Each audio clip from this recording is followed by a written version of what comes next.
Hey everybody, and welcome back to Home Frontier. So excited for you today.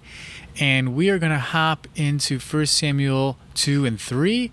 And we're going to spend just a little time just talking about really what was Samuel's upbringing like, the environment he was in, and really what does God do with people he put in place that are not right. So right now we're going to take a quick look here before we actually jump into that at Hannah's prayer. We're not going to go through the whole prayer, which is an amazing prayer.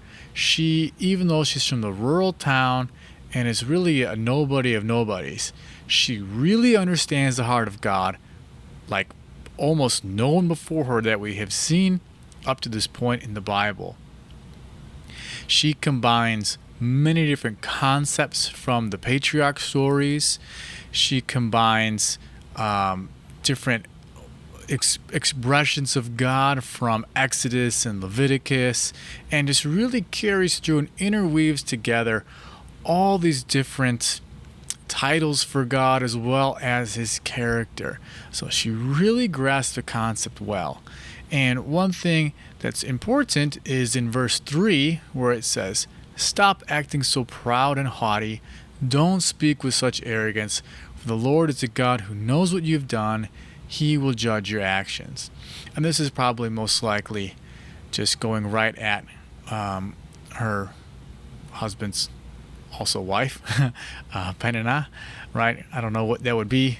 Not sister-in-law. I don't really know what you'd call that. But it is really, once again, this theme that keeps getting played up to this point through the whole Bible is consistently God will lift up the humble and he's going to bring down the proud. And this is exactly what's happening with Samuel and Eli.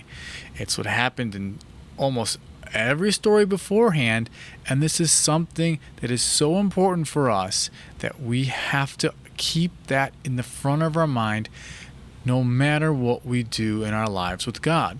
Because God is the one who provides for us. He is the one that gives us our giftings and our abilities.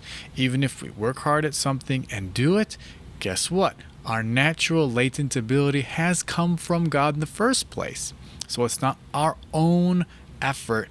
It's God's gifting and grace to us. So that one theme, I just want to highlight that because we keep seeing it again and again, and that is the real source for us to have an amazing relationship with Jesus, is to continue to recognize that he is Lord of all and that he has given us everything within us, and that is the reason why we're successful. Now we're going to bump into verse 12, and I'm going to read a little bit here so we can get a sense of Eli's wicked sons. It says it's in verse 12. "Now the sons of Eli were scoundrels who had no respect for the Lord or for their duties as priests. Whenever anyone offered a sacrifice, Eli's sons would send over a servant with a 3-pronged fork. While the meat of the sacrifice animal was still boiling, the servant would stick the fork into the pot and demand that whatever it brought up be given to Eli's sons. All the Israelites who came to worship at Shiloh were treated this way. Sometimes the servant would even come before the animal's fat had been burned in the altar. He would demand raw meat before it had been boiled so that it could be used for roasting. The man offering the sacrifice might reply, 'Take as much as you want, but the fat must be burned first.' Then the servant would demand, 'No, give it to me now, or I'll take it by force.' So the sin of these young men was very serious in the Lord's sight, for they treated the Lord's offerings with contempt." And we'll stop there before we get into Samuel. So from this just excerpt, to us, it may not really seem like they're really that bad guys. The worst thing they're doing is just taking some meat and eating it, right? But we don't really understand the severity of the situation and what it looks like to God and what it looks like to everyone around them. So before that we get into that part, let's just go back to verse 12 really quick, because the original translation, or the literal translation, should not be the word scoundrels. It says the sons of Eli, the sons of Belial. And Belial is another word for like the prince of demons, or like Baal, for example. That word Baal would just get translated throughout history as Belial and other things like that. So what they're really saying here is an amazing double entendre, okay? And just to understand the severity of what they're doing and how Lord views them so horribly, like they're doing real evil, because they are. And so what they're described here as are the sons of Eli and the sons of the prince of demons. So not only does this smash the sons, but also it is going at Eli as well. And a lot of people don't understand that Eli really wasn't a good priest. You see many commentaries and many people think he was just soft on his kids. He just didn't discipline them enough, but he was really a good guy. And we're going to go later in the stories and see why that's not actually true. But for now, just keep that in your mind and just, keep that back of your head because it's going to come up later. And so what these two sons were doing is they were basically doing the reverse of a tithe. As you know, a tithe is we give our first 10% back to the Lord and we honor him. So what Eli's sons were doing was they were taking the best part of everyone's sacrifice for themselves instead of giving it to God. They were giving God what was left over while they kept for themselves what was theirs. So they are breaking so many commandments, and it is utter disrespect to God what these sons were doing. They are spitting in the face of God. So we see that they don't honor God, they're stealing from God, and they're stopping others from worshiping God with all their heart. So they are doing a lot of major sins just straight off the bat right there. Also, they were consuming fat from sacrificial animals, and this was explicitly prohibited in the Torah in Leviticus 3 and Leviticus 7. So here, these sons, not only were they stealing from God and stealing from other people when they were giving to God, but also they were intentionally going against what God had specifically stated, and they would have known these laws. Even when the people giving the sacrifices said, hey, don't do this, please, they even threatened to take it by force. And no one could do anything about it because these were the priests who were at Shiloh, and that was where the tent of meeting was, where the Ark of the Covenant was. So people had to go there. So these sons intentionally abused their power, abused their position, abused their influence as a way to propel themselves forward, get selfishly what they want, and just ignore God. And so to God, that was unforgivable because he does pronounce, later we're going to see God does pronounce justice upon them. So it's a really big deal here, what they're doing. So let's take a look a little bit here. So we can see here right after that negative part, it does talk about the blessings that God is going to give to Samuel's family. So in verse 21, the Lord blessed Hannah, and she conceived and gave birth to 3 sons and 2 daughters. So God saw the amazing sacrifice this woman Hannah gave. It's a stark contrast to Phinehas and Hophni, Eli's sons. Because when Hannah is the one who gives from her heart to the Lord blesses her and accepts her sacrifice, which was to give Samuel to be raised in the eyes of the Lord. And we can see the Hophni and Phinehas took what they wanted first, and then the Lord punished them for that. And this is just a great encouragement for us, because it is really difficult for us to continue to put God first in our life. Just like Hophni and Phinehas, they want what was theirs first, then give to God what is left. But that is not honoring to God. And that shows the Lord that we don't trust him. That shows God that we don't think that he's in control, and that we think that our way is better than God's way, which is really which has no faith in life. So let's take a look here at verse 22. And this is where we're going to start seeing what's going on with Eli.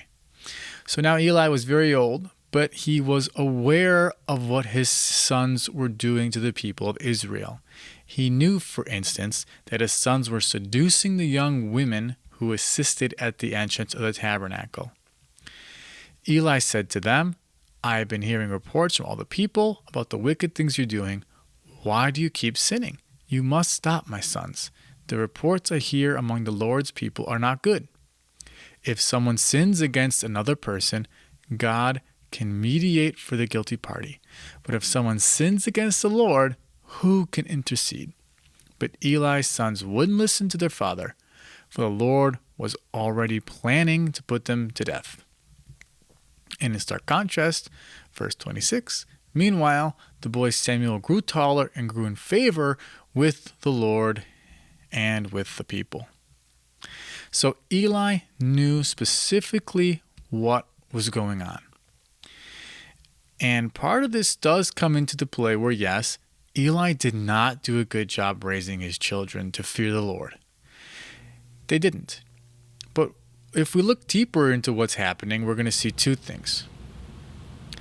The first thing is that why did Eli continue to let his sons remain in their positions? He never took them away from their positions.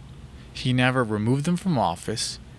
He did nothing to stop them from sinning, and did nothing to stop them from ruining other people's relationship with God. He allowed it to happen. And since he was put into the position where he had authority, it was his God-given responsibility to ensure that the priests were doing what was God-honoring, and he did not do that. He didn't do it at all. And obviously, what this means is that he was violating the first commandment, where he honored his sons more than he honored the Lord. And this just led to his sons having free reign at Shiloh, where they could distort and bend what was right. And this is a really common trap, and it's really hard for us, because when we do love somebody, especially our children, it is difficult to put God first, because we can't see God, right? We experience God, we can experience his grace and his love and his blessing. But when we're hand raising our own children, or let's say our spouse or somebody else, someone who's really close to us, it is so easy to put that person in place of God in our life. And so this goes back to our conversation a few episodes ago where, yes, when God does give us blessings, and one blessing could be family, we have to make sure that we are still honoring God first and honoring God right, because God is going to hold us to that. And that is why God, and we're going to see with Samuel here, we have to have tough conversations with people sometimes to make sure that we can go before God and our hearts are clean. We did what we could do best, and we can honor God with that heart. Whatever the person decides in the end is their choice, but at least I know that I did my very best, and God honors that very best part. Because God does not punish us for the sins of somebody else. And we're going to see that's the same thing with Eli in chapter 3. That God doesn't punish Eli for the sins of his children. He punishes Eli for honoring them more than honoring himself and failing at his duty of being the priest. So let's keep going at the end of chapter 2. In verse 28, the prophet comes to Eli and says, here, I chose your ancestor Aaron from among all the tribes of Israel to be my priest, to offer sacrifices on my altar, to burn incense, and to wear the priestly vest as he served me. And I assigned the sacrificial offerings to you priests. So why do you scorn my sacrifices and offerings? Right? He's talking to Eli. This is Eli again, okay? This is what I said. Eli was not a good priest. He was not just, whoops, my kids had their own problem. He himself was viewed in the eyes of God as scorning the sacrifices and offerings. And here's the big line. Why do you give your sons more honor than you give me? For you and they have become fat from the best offerings of my people Israel. So Eli is not off the hook. You can't just let people do whatever they want. You can't indulge people's evil desires and just say, what? I didn't do anything wrong. I told them. No, he had a responsibility and didn't do it. And this is the responsibility God's given to every one of us. When we are given something in the eyes of God, we are to do what is right and to do well. We can't just abandon our duty. We can't just fail without even attempting to get God in the picture. If he was doing his best, praying and getting God in the picture, and his sons still were refusing, he could have removed them, and it would have been fine. He would not have had this problem. The sons would still suffer, but not Eli. But he didn't do it, and he ate the offerings that the sons stole, right? Because Eli became fat from those offerings. So Eli was partaking even in the food. You can't just ignore that, right? For example, if your brother, let's see if you have a brother, if your brother steals from somebody and gives you that money, you can't just say, oh, well, what can I do? No, you cannot keep it. You know it's stolen. It is dishonoring to the Lord. But that's exactly what Eli's doing here. And God just smashes him for it. Because that is not right. That's exactly the first commandment. He does not honor the Lord. He honors his son. Okay? But this brings up the next question that we're going to face. As we look in verse 32 here, it says, you will watch with envy as I pour out prosperity on the people of Israel, but no members of your family will ever live out their days.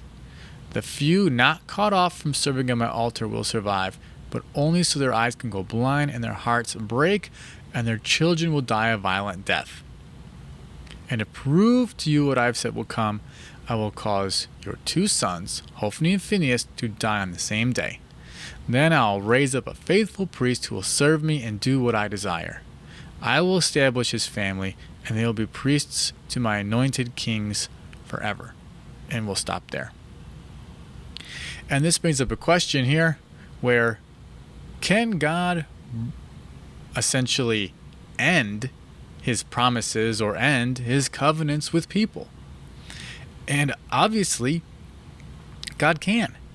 Because a covenant and an agreement and a promise, those are all 2 ways. It's not a one-way street. God expects and demands our participation with what he has in mind. God does not have to unconditionally follow through with what he said, because everything in our life with God is actually conditional. And this is where there is a little contention, because everybody hears the phrase, God has unconditional love for us. Okay, To some degree, that's true, right? God will love us no matter what we have done in our life, no matter the sins we've done, no matter the things we've done in rebellion against God. God does love us. But there is a condition for salvation. There is a condition for a relationship with God. Those are separate things. And the condition is that I give God my loyalty. Okay? So if I am not loving God, if I'm not loyal to God, if I continue to sin, then by no means does God have to follow through with what he has promised us. And it's very clear in verse 30. He said, I promised that your branch of the tribe of Levi would always be my priests, but I will honor those who honor me, and I'll despise those who think lightly of me. So this is really a big warning sign for us, and we've seen it happen throughout the Bible to this point, where God promises us things, but that promise does not mean we have to do nothing. It is our responsibility to do our best, and it is conditional. Right? God won't forcibly save you. God won't force his promise into your life if we do not show God any sort of honor at all. And, that should encourage you, because only as long as you keep a healthy relationship with Jesus, then God is with you and he's never going to abandon you. It doesn't mean that we're always perfect. Doesn't mean that we got everything figured out. What it means is, at the end of the day, when I go to bed, where is my living loyalty? Is my loyalty, at the end of the day, to money, to fame, to myself, or is it to God? Because that is the question that we keep having to ask ourselves. And yeah, we may need to check ourselves sometimes, because it happens when our minds start to drift and we start to think of other things that look enticing instead of God, like, ooh, if I could only have X amount of money, if I just keep that tithe to myself, if I keep my gifts and my offerings to myself, if I think more of myself than other people, start getting selfish, myself first more than anybody else in the world, that's when we start running into problems.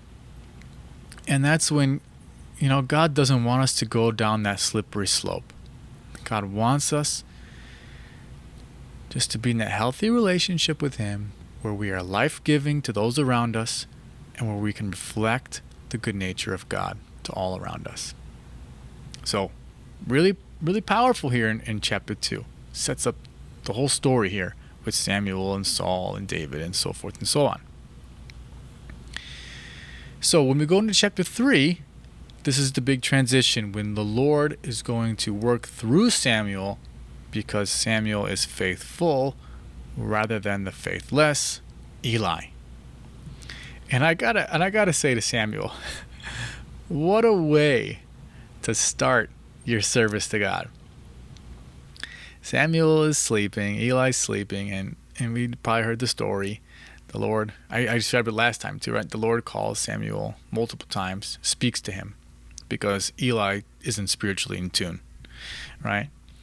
And so the Lord gives Samuel this proclamation of Eli's death and his whole family's death and demise. And then you got to give it to Eli, because Eli says here, he says in chapter 3, verse 16, but Eli called out to him, Samuel, my son, what did the Lord say to you? Tell me everything, and may God strike you and even kill you if you hide anything from me. So I just feel bad for Samuel here. I'm laughing because it's so intense. Imagine the person who kind of basically raised you to honor God and to do what's right, and kind of like your mentor.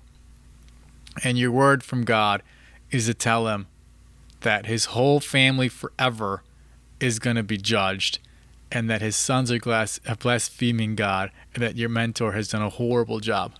Right? I mean, come on. That was his first assignment from God. So I'm like, oh boy, that's an intense start. And I gotta admit, I think Eli probably took it like a champ. I think he knew his days were coming.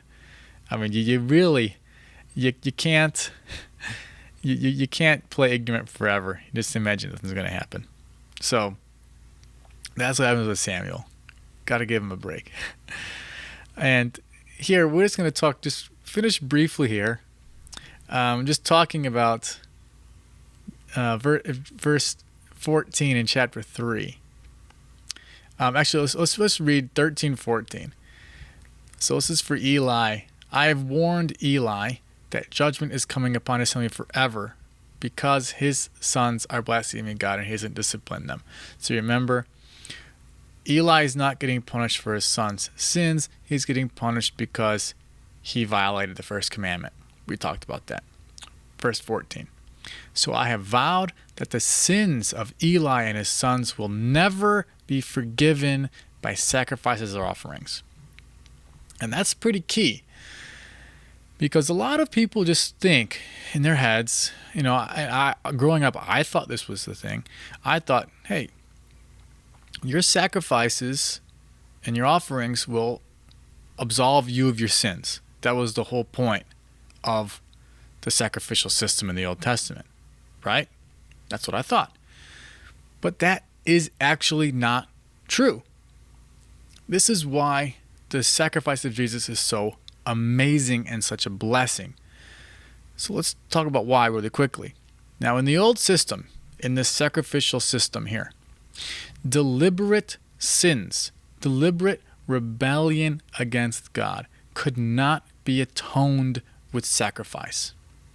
There was nothing you could do to absolve yourself of that sin if you blaspheme against God, if you partake in these major deliberate sins. There's zero hope, okay?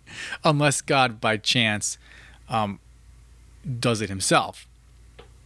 A good example here is like it was in Numbers 15 verse 30. God really was showing us the serious nature of rebellion. Let's just read that here really quickly. So this is Numbers 15 verse 30. But those who will brazenly violate the Lord's will, whether native-born Israelites or foreigners, so it doesn't matter, have blasphemed the Lord, and they must be cut off from the community. Since they have treated the Lord's word with contempt and deliberately disobeyed his commands, they must be completely cut off and suffer the punishment for their guilt. So, once you make this grave error, this blaspheme, this, let's say, idolatry or whatever it was, you're cut off. You can never be back into the community of God. And most of the times, you are judged with death. Okay? So it was a really big thing. So Eli's sons, they could not absolve themselves of these sins because God decided this is too much. It's gone. What you did was wrong. And so this really helps show us that the grace and nature of the new system we live in with Jesus is far superior to this old system, this old way of the law. The law could only do so much. Up to a certain point, you cannot be forgiven of deliberate rebellious. But with Jesus, no matter what our sin was, no matter the gravity of the matter, we can receive that full absolution from God, which was astounding. And this is why Paul really hammers through in the book of Romans how amazing this new covenant with Jesus is. How the blood of Jesus is so much greater than anything else in the world, where God doesn't have to wipe out an entire family because of their actions. So we do see that God did follow through with what he had proclaimed. So Eli's grandson was born. We'll take a look at that later. who was Ichabod, and then his son was Abiathar, and he worked with Adonijah in an attempt to usurp David's throne. As you can see, right, it runs in the family, okay? They don't do a good job. And then Solomon removed him from office and replaced him with Zadok in 1 Kings 2, where they were priests until the temple was destroyed. So God is serious, and he is honoring those who honor him. And that is the key takeaway for us. We don't have to fear God because he's with us, but we do have to honor him. So next, we're just going to dive into the beginning of Saul, talk about Saul a bit, because he's an interesting character. And then we're going to take a look and see how that works out with David in the future. So thanks for listening today. Hope you enjoyed, and we'll see you next time on the Hope Frontier podcast.